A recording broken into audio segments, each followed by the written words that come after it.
it is now confirmed that Superman Legacy will be the first movie within James Gunn's DCU.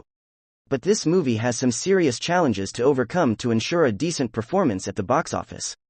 Unlike Man of Steel, which came out at a time when DC was at its peak and fresh off the critically acclaimed Dark Knight trilogy, Superman Legacy comes at a time when DC is going through its worst phase. So, James Gunn and the entire team of Superman Legacy needs to overcome all the odds to ensure a decent performance of the movie at the box office. As of right now, we only have few official information about the movie. First of all, it is now official that David Corenswet as our new Man of Steel and Rachel Broshnahan will be playing his love interest, Lois Lane. The city of Atlanta, Georgia in the United States has been selected to portray Metropolis in this universe. Further, it has also been confirmed that Lex Luthor will be the main villain of this movie, but as of now, we do not have an official name who would be playing the character. It has also been revealed that this movie will feature the live-action debut of Superman's dog, Krypto. Now, the big question remains, will this movie get DC and Warner Bros. Discovery out of their misery? Before we dwell on the answer of this million-dollar question, I want to share a small information with you. It has been observed that only 4% of my viewers on my last 5 videos have subscribed to my channel. I would like to share with you that each and every one of your likes and subscriptions are the only thing that motivates me to make these kind of awesome contents on your favorite comic book, movie and TV shows. If you want me to continue on this journey, you just need to spend 1 second of your time to hit the subscribe button and leave a like on this video.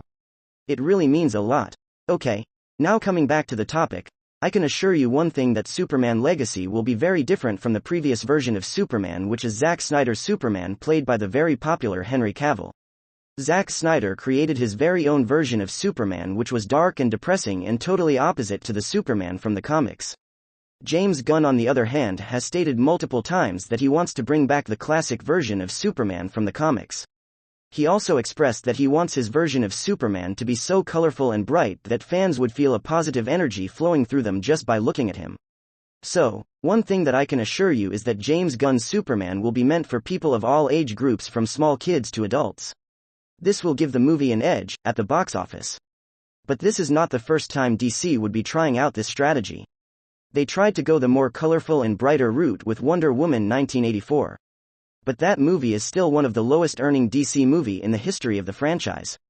Another example is the recent Blue Beetle movie, which was extremely colorful and bright, and unlike Wonder Woman 1984, it was actually a good movie. But despite that, Blue Beetle is turning out to be an even bigger disaster than Wonder Woman 1984 at the box office.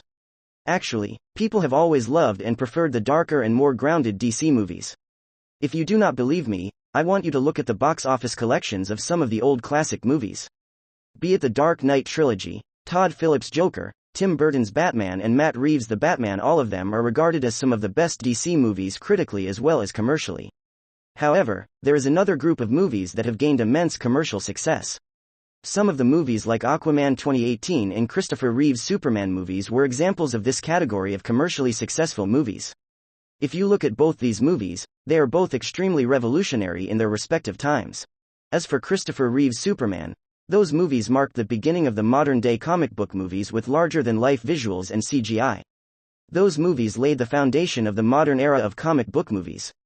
As for Aquaman 2018, it still remains one of the most visually gorgeous movies. Aquaman is the first fully underwater superhero movie. What I want to imply is that simply making a movie more colorful and taking inspiration from the classic Superman comics is not going to be enough. In my opinion, Superman Legacy will have to be beyond amazing to earn anywhere above $500 million, taking into consideration the current state of DC movies. There is no doubt that this movie will be great. I have no doubts on James Gunn. He is an amazing director as well as an amazing storyteller. I think Superman Legacy will be the most comic-accurate Superman movie. The cast is great. The people working behind the cameras are very talented. But having said that, I would like to tell you that the chances of this movie being a commercial success at the box office is very less because the DC franchise is at an all-time low following the disasters of the Flash movie and Blue Beetle. But I do not mean to say that the new universe under James Gunn is doomed to fail. I feel that the initial phase of the universe will struggle heavily at the box office no matter how good the movies turn out to be. But Warner Bros. Cannot afford to get discouraged. They need to trust James Gunn and give him full control over his vision, at least for the first phase of the universe. Eventually, as they start producing good movies consistently and the universe start building up, people will start to take interest gradually. But, as I said, I do not think Superman Legacy alone cannot save the DC franchise, which is going through a very rough patch. That is all I have to say in this video. What do you think will be Superman Legacy's performance at the box office? Will it be extremely successful or moderately successful, or will it turn out to be another disaster for DC? Let me know in the comments down below. And please do not forget to like this video and subscribe to my channel. Thanks for watching. Have a great day.